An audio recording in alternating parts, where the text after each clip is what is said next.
Welcome to Shriji food.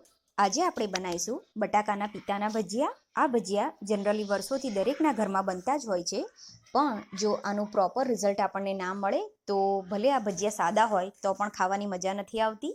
તો ચલો આને સેમ સરસ ફૂલેલા અને ક્રિસ્પી કેવી રીતે બનાવવા એ આજે આપણે જોઈશું. તમે જો રસોઈ શીખો છો તો પણ આ ભજીયા તમે એકદમ ઇઝીલી બનાવી શકશો. આને બનાવવા માટે આપણે એક મોટું બટાકું લઈને એને છોલીને વેફરના મશીનથી આ રીતે સ્લાઇસ કરી દઈશું. હવે આ સ્લાઇસ થઈને રેડી છે. હવે 1 કપ બેસનમાં 2 ટેબલસ્પૂન ચોખાનો લોટ એડ કરી દઈશું. 1/4 ટીસ્પૂન અજમો, 1 ટીસ્પૂન લાલ મરચું, ચપટી હળદર અને સ્વાદ પ્રમાણે મીઠું એડ કરી દઈશું. થોડું થોડું પાણી એડ કરતા જઈને લમ્સ ના રહે એવું ખીરું બનાવી દઈશું.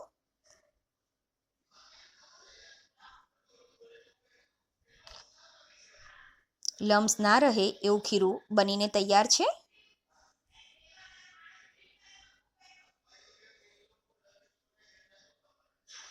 તમે જોઈ શકો છો આ ખીરાને આપણે આ રીતનું થોડું થીક જ રાખવાનું છે.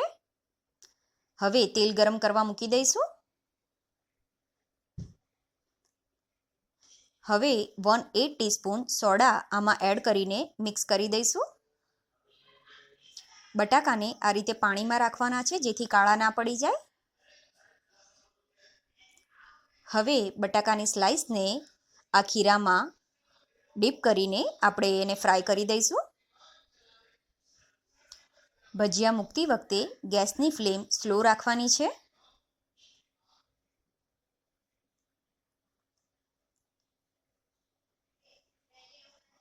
બધા ભજીયા મુકાઈ જાય એ પછી ગેસની ફ્લેમ મીડિયમ કરી દઈશું.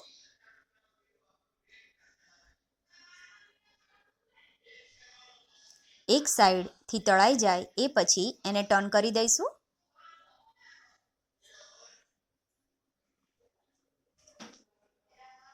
અને એ જ રીતે બીજી સાઈડ એને તળાવવા દઈશું.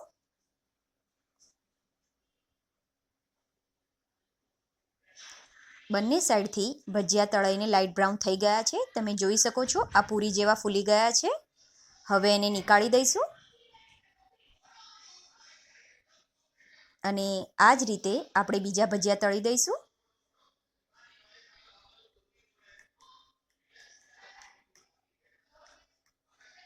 ગેસની ફ્લેમ મીડિયમ જ રાખવાની છે જેથી અંદરનું બટાકું પણ તળાઈ જાય અને એનું ઉપરનું લેયર ક્રિસ્પી બને. હવે આને સર્વિંગ પ્લેટમાં લઈ લઈશું. હવે આપણા બટાકાના ભજીયા સર્વિંગ માટે રેડી છે.